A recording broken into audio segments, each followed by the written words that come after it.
This Reddit article is from 5 months ago. Waking up in a financial nightmare that I've had for years and never admitted. I'm in my late 50s, no savings, no retirement, light health problems, and a failing small business. With overdue taxes and credit card debt, I'm probably $80,000 in debt. And for years, I haven't told myself or anyone else how bad my financial situation is. My credit score is around 550, and my daughter is starting school next year. Well, she has money for her high grades and some from the state. It might be the only time my finances help anyone. I need to find a way to help her too. That's amazingly important because I know what my debt is like. I don't want her to start hers in the same place. The lady at the bankruptcy office said they would make me sell my house, and I can't do that because with bad credit and no steady income, I couldn't even rent a studio apartment. I can't believe I am writing this, but I can't hide it anymore. The only people who knew or who know about my situation were the ones I tried to get money from. Great deal on a house that I lost the savings on in a high rate mortgage, 4.5% at the time sucked. And it, as with everyone, it feels like, is watching the value plummet. I have a few-year-old pickup I bought because I didn't have the money to fix my beater, and I have high payments and am upside down on it. I guess my bad credit makes my car insurance go up. When did that start? I have to say, it feels good to take a breath and let it out. All right. I only skim these by title. Sometimes I look at the date, even though that to me isn't really relevant because we can learn from all time periods and length. So, really, when I read these Reddit articles, as you know, it's Casual Monday. All right. I'm in my holiday stuff. I'm reading it for the first time with you because I don't pre read these again except for the title. I'm going to have some tough love here for this mother who has a 550 credit score. She's in her late 50s, so she's my age, and she has a daughter who's going to school. And she says it's really important that I help her because I don't want my daughter to be in the same situation. So here's how you help your daughter: you help her find a local community college where she can attend for a couple of years and where she, if she needs to, can apply for financial aid under her name. You do not take on more debt. See, this is the problem. And I will, if I remember, all right, I will link a story at the end. I probably have done more than one, so I'll pick one. But there are parents who are killing themselves financially to help their child go to school, yet the parent can't even help themselves.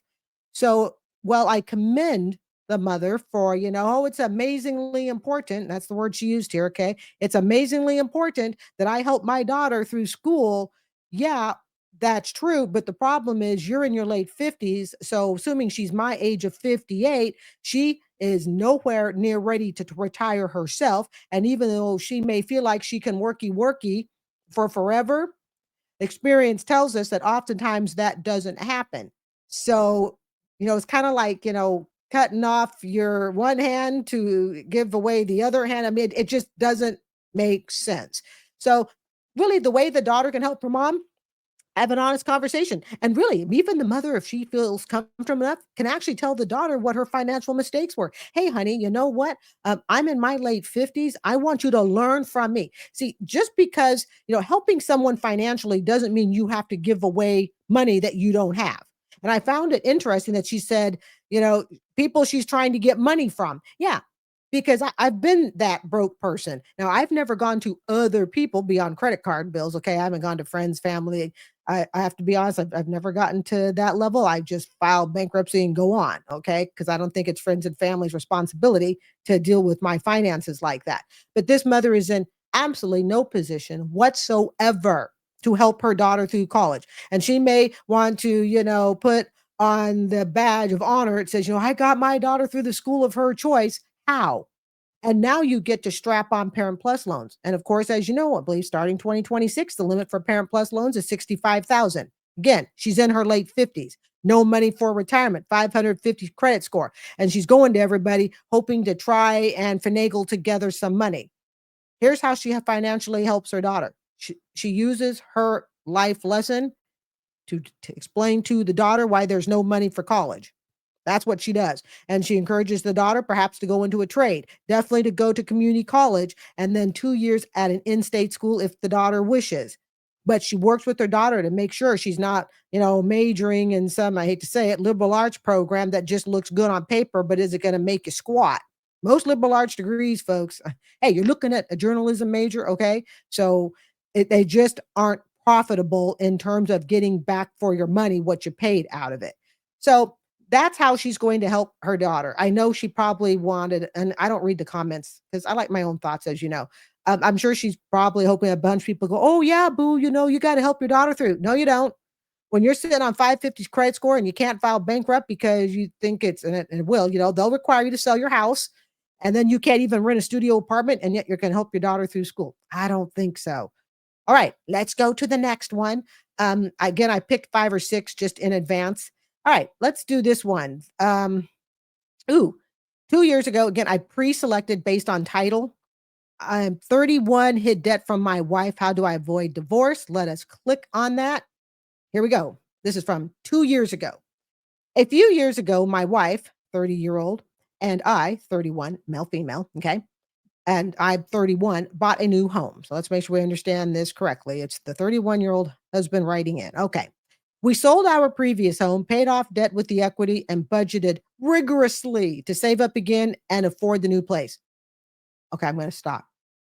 Just based on the title, I hid debt from my wife. I already know where this is probably going to go.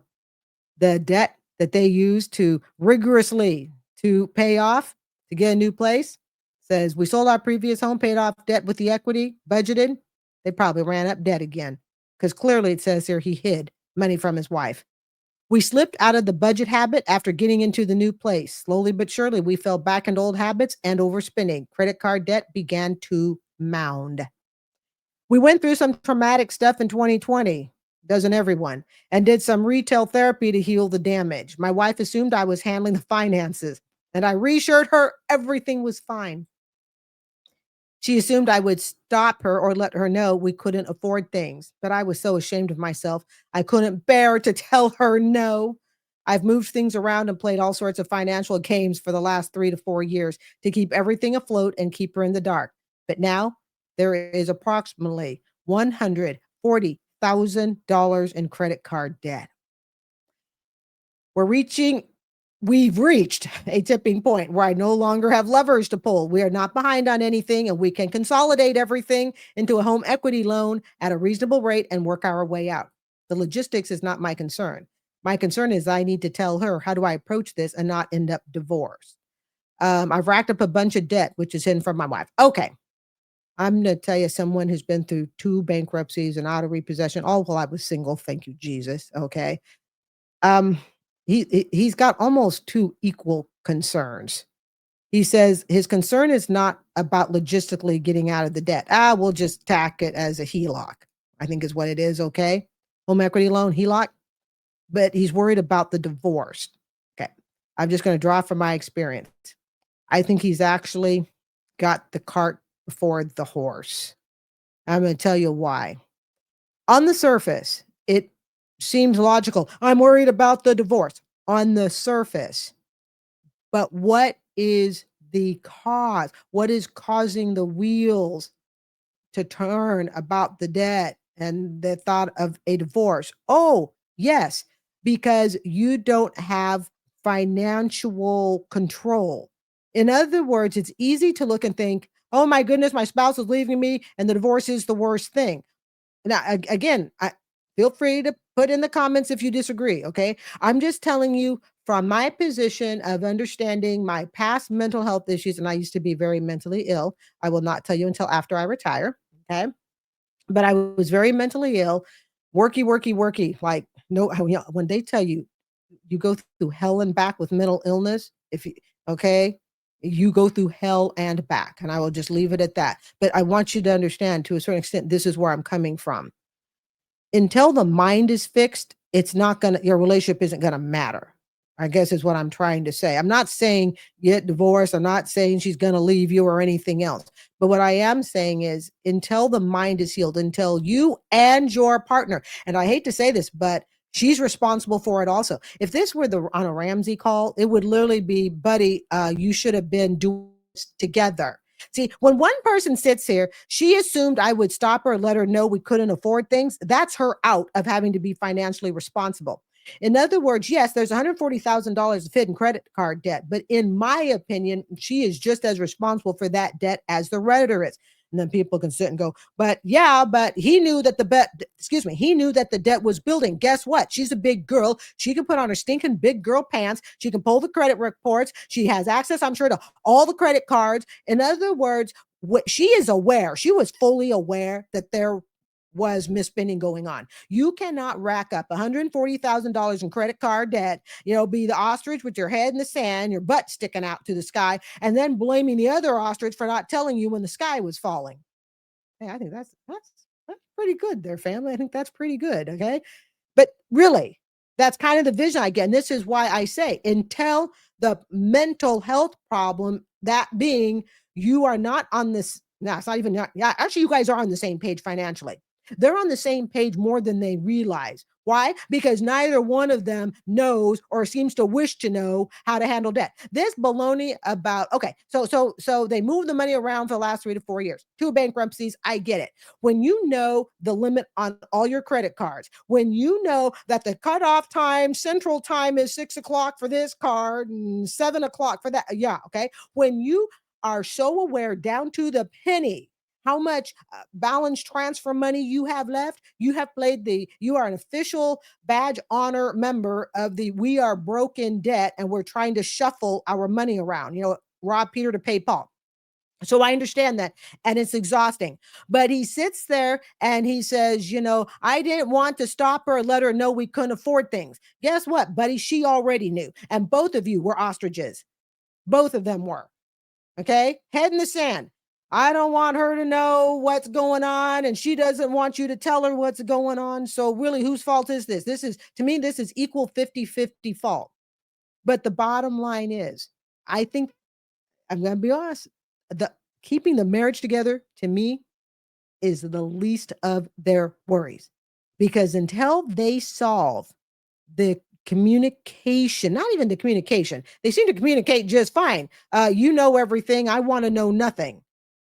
But until they solve the money problem, until they solve the psychological issues that's keeping them from being financially successful, it's not going to matter. The relationship's not going to matter. I hope that makes sense. I mean, I don't want to sound like a Debbie Downer, on this lovely Monday night, but really, the relationship's not going to matter. So they need to solve that first. I think he's got his concerns on the wrong end. And the reason, again, she's just as much at fault for this. She cannot turn around, yell at him. Even if, let's just say they do divorce. Okay, what? Fine, whatever. Okay. I'm not speaking lightly about divorce. Don't get me wrong, but work with me here. Okay.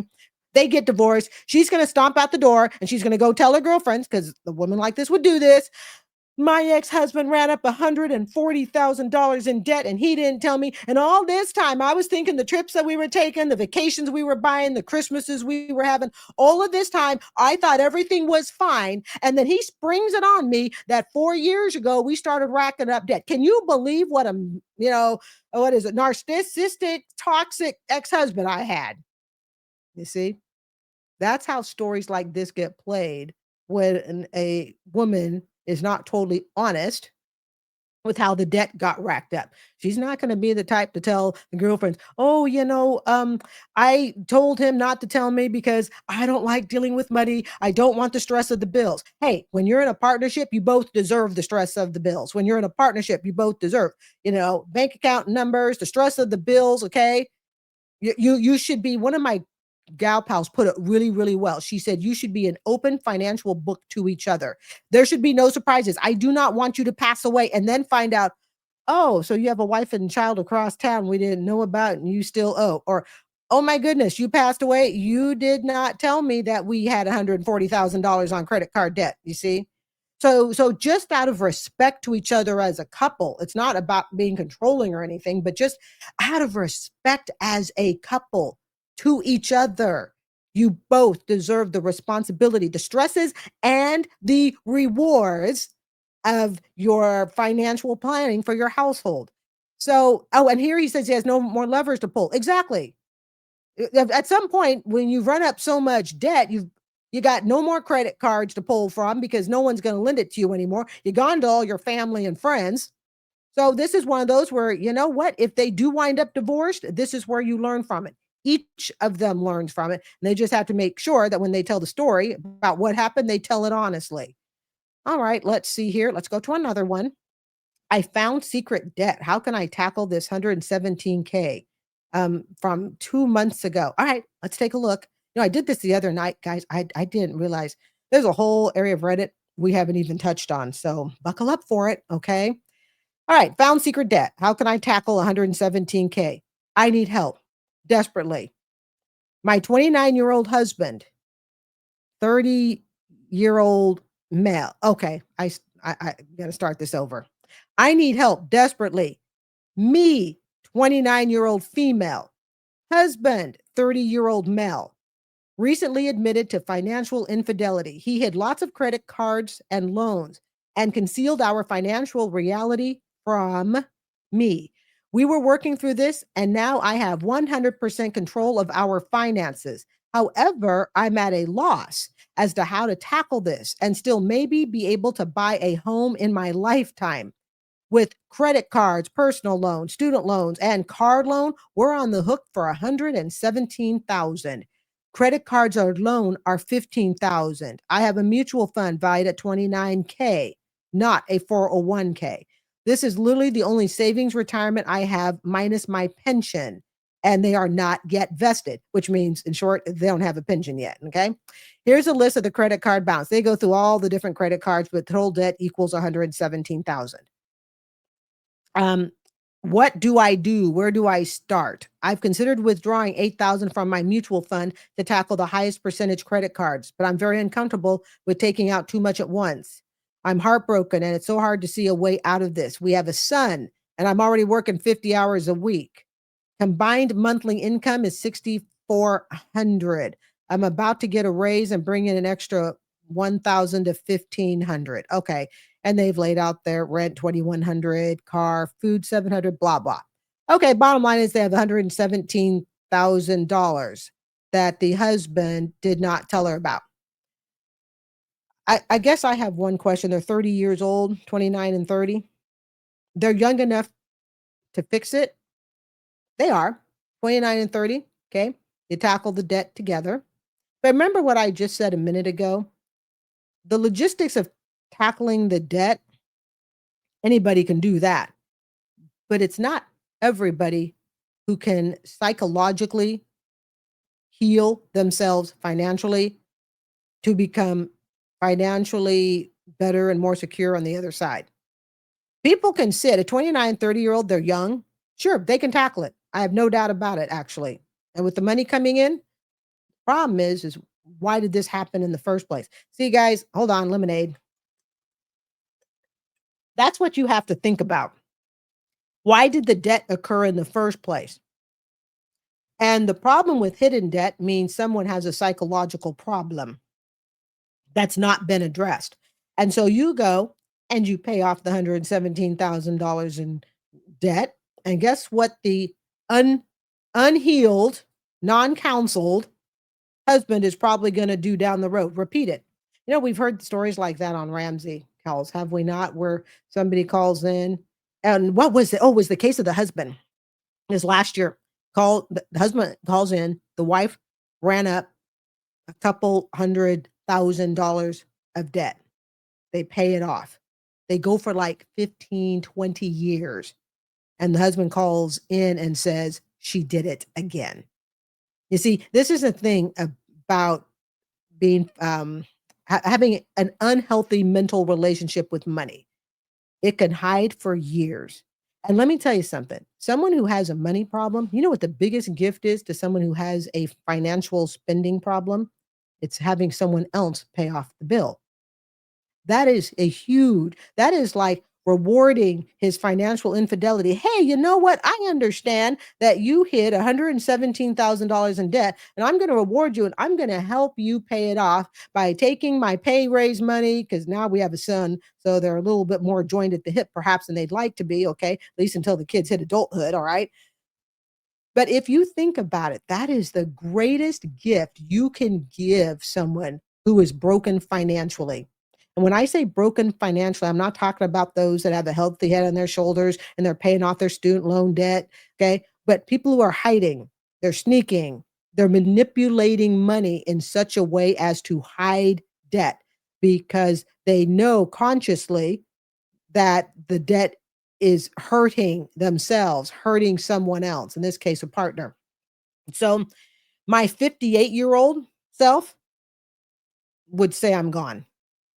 I know some people may go, geez, Carrie, you're always saying you're going to leave. Look, I am telling you, between being divorced and my financial experiences and my own mental health, okay, paying off my debt wasn't going to heal me mentally. Somebody coming in and saying, "Oh, Carrie, you've got a bankruptcy. Let me pay off the debt." I'm sure that's why my parents didn't touch it. And my parents knew about it. Okay. I mean, I hid it from them until the bankruptcy. So maybe they really didn't know until they saw it in the bankruptcy court. And then they like, "Oh, Carrie, we saw that you filed bankrupt," but they never shamed me for it, which was probably a really good thing because I filed bankruptcy again 10 years later. They didn't shame me for that either. And then I finally got my act together. Okay. But here's the thing. When you are in a situation, this is just my lens, hindsight looking. Unless this couple fixes why he hid the debt to begin with, then they're going to be right back here again. And that is the biggest fear that I see. And all this debt, yeah. Biggest gift you can give someone who hides debt is to pay off the debt so they can hide more debt. Always remember that. Let's see here. I don't think we've read this one. Oh, let's read this one. My husband, what time is? Oh, we're only 20 minutes in. The night is young. Okay. My husband hid $75,000 in debt. Oh, sweet. I'm overwhelmed and don't know how to move forward. This is from 7 months ago. I, a 26-year-old female, have been married to my husband, who's 27, for 5 years, and we've known each other for 10. We've always had a solid, loving relationship. From the beginning, we agreed not to merge finances. He would cover the mortgage and larger bills, and I'd handle the miscellaneous expenses and focus on saving. He's a retired veteran in college receiving a steady tax free income. I work in healthcare in a mid level management role. I've been saving diligently and have around $60,000 put away for emergencies and towards retirement. He's always told me he was in a similar financial position, and I had no reason to doubt him. Over the past year, we've been seriously discussing starting a family and moving out of our starter home to be closer to relatives. I recently stopped birth control and was making plans for maternity leave, possibly even staying home for a while after the baby is born. I truly believed we were financially ready for that step. Then, a few days ago, he came home from school in a weird mood. I asked what was going on, and he dropped a bombshell. He's $75,000 in debt across credit cards and personal loans and only has a few $100s in cash. I am completely blindsided. The only loan I knew about was one taken out in December 2022 for a new roof. It had a 12-month no interest period, and we had agreed to pay it off in full before that expired. He told me it was paid off, but it turns out there's still a $16,000 balance and 25% interest. I feel shocked, overwhelmed, and betrayed. He let me believe we were in a position to grow our family, financially stable, secure, and on the same page. Meanwhile, he was hiding a mountain of debt for at least 2 years. He's now suggesting a cash out refinance on our home to cover it. I'm struggling with this, especially because it feels like he isn't fully taking ownership of the situation. He is very ashamed and apologetic, and I know it must have been hard for him to admit everything. I don't want to end our marriage or hold this over him for forever, but I'm really struggling with the financial betrayal and the loss of trust. I don't know how to begin rebuilding. Um, $75,000 in debt, and I can't remember. Oh, okay, they're trying to have a baby. She recently stopped birth control, was making plans for maternity. What do you guys think I'm going to say? What do you guys think I'm going to suggest? They don't have a kid yet. I'd go immediately back on the pill. That's my suggestion. And you might have to hold off a couple more years and decide if this is even a relationship you want to keep. What have I said many times, family? If you want to assure a broken old age, you want to guarantee, like I can pretty much guarantee you will not have money for retirement, hook up with someone who has no ability to be financially honest with you and tell you where the danger marks are in advance so you can tackle them together. I'm telling you, if you want to guarantee retirement, marry somebody. Okay. They're only, again, this is like a lot of these people are in their 20s, it seems. Okay. 26 and 27 years old. She needs to get back on the pill, in my opinion. Probably needs to go to counseling. But I have mixed feelings about counseling. Okay. But for all intents purposes, and really needs to decide if this is a relationship that she wants to go through. Because, it's one thing to marry someone and you really were financially on the same page. Okay, you really were. And you were even able to prove each other's debt and bills. Like, if I hook up with someone, they're going to know, I will show you the mortgage balance is zero. I will show you that I do not have student loan debt. I can show you my credit score. It was last at 835 was a high. I got that about a month ago is my credit score. Not that it means anything because I'm not doing anything with it right this moment, but still, okay. If you want to assure yourself that you will not be able to retire, hook up with someone knowingly that plays games like this. It's one thing, like I was saying, to be on the same foot initially financially. You've shown each other your value, your pluses, your minus signs, all that stuff. Great. And then over the years, something shifted and you work to shift it back into place again, so to speak. But start on this. This is like starting the marriage with the train not even on the tracks. I mean, at least if they were on the same page initially and they each had their assets as they, correctly stated, we could say the train was off on the tracks and it was doing real well and then it kind of veered off. This is a train already veered off the tracks and is ready to crash and she's like, "Oh, well, I wonder if I should still marry him." I would say, I'm just giving you my opinion. No, I would not. Let's see here. I think that is everything. Hey, we're going to jump down to this one. It's a student loan story. As you know how this channel goes, we like to be flexible. This is from 2 months ago, and I actually saved it for the purposes of Reddit. So let's shift to student loan debt because that's fun. Okay, here we go. What time is it? It's probably running about 8:30. This might be the last one. We'll see. All right. Drowning in $46,000 of student loan debt at 16% interest. My whole family's struggling, and I'm just trying to break the cycle. I saved this a little while back, but I remembered it being interesting enough. So it looks here $46,000 at 16% interest. All right. And how many months ago was this? 2 months ago. Sorry about moving the screen. I tried not to move the screen too much. Okay. I'm 20. I live in a small town. No friends around, no guidance, no safety net. My parents can't help. They've never had the chance to go to college themselves. Neither did anyone else in my family. I'm the first one who tried. And now I'm buried in $46,000 or more of student loans, most of it private loans with 16% interest. No one told me how this worked. I was just a kid trying to get out of the hole my whole family's been in. I have no friends, isolated and living with toxic parents, and parents that just take all their stress out on me while I'm trying to build. And I honestly feel like my future's already over before it began. I pray a lot. I work when I can. I've tried everything I know, but it's hard to keep fighting when the system feels rigged and you're starting from nothing. I want better, not just for me, but for my future family too. I don't want us to always be stressed, in debt, broken, and struggling just to make it. If you've ever made out, let me know. Okay. Again, this is 2 months old. My suggestion, get out of your parents' house. See, here's the thing. When people are living at home, okay, when you live at home, you are, I hate to say it, you are under your parents' rules, laws, roof, and all of that until you get out.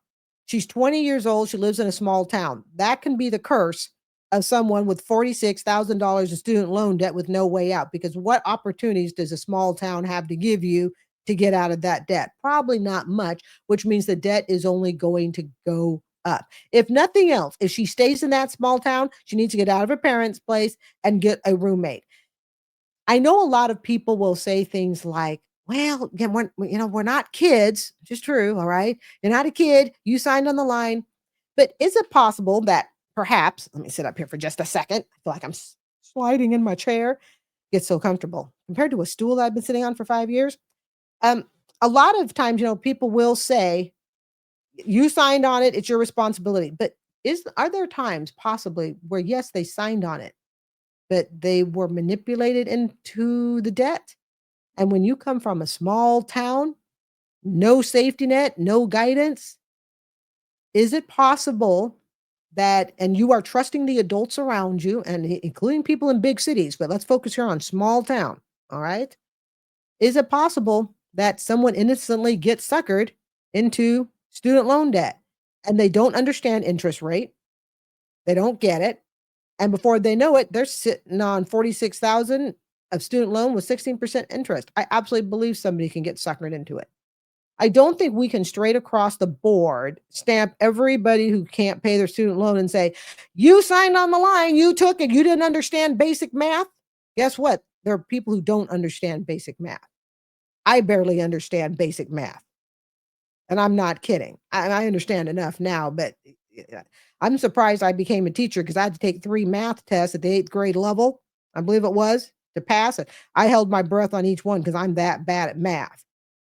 But is it possible that someone like this writer from a small town, nobody to advise her, lives in a toxic household that she was told, go to school, get out of the house, move on with your life, and everything will be better. And she says here that she wants to try to build a future family. My suggestion, don't build that family till you've paid off the student loan debt, or you're going to find yourself just as broke as your parents are. She says toxic parents. There are young people who will claim that parents are toxic. They take out all their stress on me. We can't just read across the board and say, yep, toxic parents take out all their stress on you. This is the Redditor side. I'm sure you might get a different opinion if you talk to the parents, but we will give it some credibility for all intents purposes. We will take that for credibility and say, okay, maybe your parents aren't all that easy to live with. But I tell her, get out of the small town, move, do what you got to do. Find a friend in another place that's struggling with rent. God knows everybody is. And ask, can I pay half your rent and move in with you? In other words, I think as long as she stays in this small town, she's going to be in this toxic situation. And before you know it, that $46,000 in student loan debt is just going to keep climbing. And before you know it, it can be 6 figures. And we know that really happens.